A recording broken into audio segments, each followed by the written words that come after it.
Hello everyone, welcome back to my channel.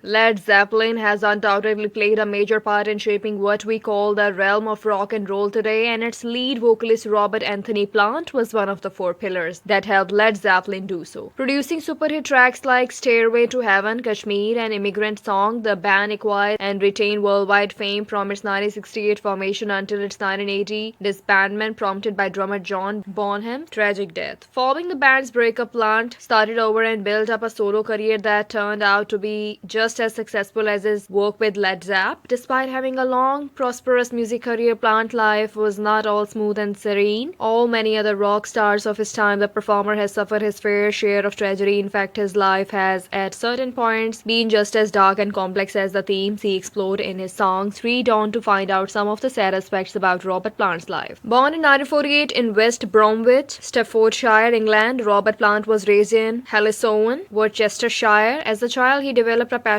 for music and dropped out of King Edward VI Grammar School for boys in the middle of his teenage years to pursue his music dreams. His father was a qualified civil engineer and a Royal Air Force veteran, and as such he wanted his son to become a chartered accountant. Initially, Plant followed his father's commands and started preparing for the same, but he abandoned the training within a fortnight. I left home at 16 and I started my real education musically, moving from group to group, furthering my knowledge for the blues, he told Express and Star of that time. His decisions were not exactly accepted by his parents, as he once noted during a Melody Maker interview. Their upset regarding his lifestyle eventually made the three of them grow distant. Over time, in 2020, Plant revealed that he had discovered an unopened letter that his mother had written to him in 1967, which could have changed the course of his life. As he told the Rolling Stone Music Now podcast, the letter said, "Robert, you should come home now. Sue is waiting for you, and the accountant's office are happy to take you back." It brought a tear to my eye because I thought, if I would have opened that, I might have taken it up. Just imagine that. As shocking as it may be, Robert Plant didn't receive any songwriting credits on Led Zeppelin 1, Led Zeppelin 1969 debut album. Regarding the distribution of credits on that album, the band's guitarist Jimmy Page told Guitar World, "I initiated most of the changes and riffs, but if something was derived from the blues, I tried to split the credit between band members." Although Plant was not credited for the composition of any of the songs in the album, it was not Page discriminating or being biased against his bandmate. Instead, it was actually a contractual issue, as Plant was signed to a record company called CBS. Led Zeppelin, on the other hand, had a contract signed with Atlantic Records. As Plant told Vulture, his songwriting experience prior to joining Led Zeppelin was minimal. As such, he felt his approach to lyric writing at that time was a little simplistic. As an example of his contributions to the album, Plant was reportedly responsible for changing the lyrics in Led Zeppelin version of "You Shook Me." The song was originally written in 1962 by Willie Dixon, with singer Muddy Waters recording it alongside an instrumental track composed by guitarist Earl Hooker. Led Zeppelin not only increased the song's duration but also had Plant modify the lyrics so that the lady in the track was presented to be abandoning the singer instead of committing adultery. In 2016, Robert Plant and Jimmy Page were sued for illegally copying the riff of their 1971 song "Stairway to Heaven" from an instrumental track by Spirit called Taurus. The Led Zep frontman had reportedly watched the band performing the track live just a year prior to writing their hit. In 2016, at the Los Angeles trial for the lawsuit, Plant told the jury that he had been involved in a car accident with his wife the night he watched Spirit perform. He subsequently suffered a head injury that he claimed had erased his memory of the band's performance. "Part of the windshield buried in the top of my head, which was interesting. I don't remember a thing," he said, per The Independent. In 1975, Plant was involved in a second car crash while vacationing with his family in Rhodes, Greece. His wife Maureen was driving the car with Plant in the passenger seat beside her. Behind them sat their children Carrick and Carmen and Jimmy Page's daughter Scarlett. The accident left Plant with a broken ankle, a fractured elbow, and multiple shattered bones in his right leg, causing him to spend his days in the wheelchair for a very long time. It also resulted in Maureen breaking her skull, pelvis, and leg. 3-year-old Carrick and 6-year-old Carmen suffered a fractured leg and a broken wrist, respectively. Fortunately, 4-year-old Scarlett didn't suffer more than a few cuts and bruises. Following that 1975 car accident, the band had to take a long break to allow for Robert Plant to recover from his injuries. But by 1977, Led Zeppelin had set out on an American American tour in July of that year, the band stopped by New Orleans for a tour date performance. However, upon reaching their destination, Plant received a phone call from his wife who told him their 5-year-old son Carrick was sick with a stomach virus. A second phone call came later that day. Carrick had died. In a press release, Led Zeppelin announced the cancellation of the rest of the tour along with a grave reason as to why. It read Carrick was stricken by an unknown illness last week and collapsed Monday. Doctor decided to hospitalize him, but he died before they could do anything. The same announcement quoted Plant's father, who said Carrick was the apple of Robert's eye. They idolized one another. Needless to say, the band's frontman never healed from the trauma. In 2011, he told GQ, "I lost my son when he was 5 in 77. We lost our boy. Obviously, it's not something that we as a family have been able to get over yet, having lost him." The trauma from his son's death was so intense that Robert Plant eventually reconsidered being in a music industry and decided to become a teacher. As he told Rolling Stone in 2007, "I lost my boy. I didn't want to be in Led Zeppelin. I wanted to be with my family." In due course, Plant applied for a teaching position in the Rudolph Steiner education system, and in 1978 he got the opportunity to attend a teacher training college. However, Jimmy Page and John Bonham convinced their bandmate to drop the plan and continue his career in music. At the time, Plant told the German magazine Bravo, said, "Without me, the band's nothing. He wanted me to take a break until I felt ready for playing again." He added that he had realized his friendship with Page was much more than just a business partnership, and it was Page's word that made him stick to Led Zeppelin. By the time the band's final studio album was released in 1979, Plant didn't feel as attached to the band as he was before. Speaking to Rolling Stone 9 years later, he explained that he was already forging his own identity. "I didn't feel tied to them anymore, but I wanted to be," he reasoned. "There was a lot of love there, but I didn't want to do anything a minute longer than was necessary." Robert Plant met his then future bandmate John Bonham in 1965, and the duo remained inseparable until Bonham's death 15 years later. The Led Zeppelin drummer was a heavy alcohol user, and he was reported to have consumed 40 units of vodka within 12 hours on the day he died. His death was ruled accidental, with Bonham experiencing chronic alcohol poisoning during his sleep. 2 months after Bonham's death, Led Zeppelin disbanded, announcing the news in a press release with a simple statement of affection for the late drummer. It included, "We could not continue as we were." Understandably, Plant was devastated by the loss. As he explained during an episode of Desert Island Disc, he and Bonham had experienced a lot together. "We really were kids, and we grew up not having a clue about anything at all, just the two of us, loud, confident, and mostly wrong, and it was really good." Bonham's death also officially marked the end of Led Zeppelin for him. "The band didn't exist the minute Bonzo had gone to me," he told Rolling Stone. After all, Plant didn't just lose a bandmate, he lost a best friend. In an episode of A Life on the Road, Plant noted that he wanted to have a fresh start about Bonham's death. He explained, "I wanted to take all the trappings away because I had lost my best mate." There are innumerable online forums full of people who claim that Robert Plant underwent vocal cord surgery at some point in the 70s. However, those forums are not the only platforms that claim so. In 2012, the New York Post even listed Plant's name when mentioning the names of singers who had nodules extracted from their vocal cords. It is not exactly known when Plant had the procedure, but many fans on Reddit have long argued that he may have had it done sometime between 1972 and 1974, alleging that his voice clearly underwent major changes during that time. Later in the early 90s, Plant was told his voice was basically done for. During an episode of Big Interview with Dan Rather, he revealed, "One time I went to see a voice specialist in London on Harley Street. He put a camera down my throat and he said, 'In 6 months' time, your voice wouldn't even be able to show signs of surprise. It's over.'" Ironically, it was his own voice that Plant used to say all this. That was 28 years ago, he added, as he explained during a 2021 Raised on Radio. He's figured out how to maintain his voice after all these years. "It's all about dynamics," he said. "With the technique, the last thing in the world that you can do is just blast like crazy." Robert Plant and his future wife Maureen Wilson met at a concert back in 1966. The duo soon started dating and tied the knot 2 years later. Plant and his bandmates were even said to have performed under the name Led Zeppelin for the first time the day the couple got married, and both events took place at the same venue. The pair was seemingly inseparable, and Plant even dedicated "Thank You" to Wilson in 1969, the popular song he wrote for Led Zeppelin's second album. The couple went on to have 3 children, Carmen, Carrick, and Logan, in 1968, 1972, and 1979 respectively. Despite having another child, Logan, after Carrick's death, things were no longer the same between Plant and Wilson following the tragic event, and they divorced in 1983. It's been speculated that Plant spending his days with his band and away from Wilson may have played a part in the split. Plant never got married again, but he did date singer-songwriter Patty Griffin for quite some time before splitting up in 2014. Thanks for watching, everyone. Please like like, share, comment, and subscribe.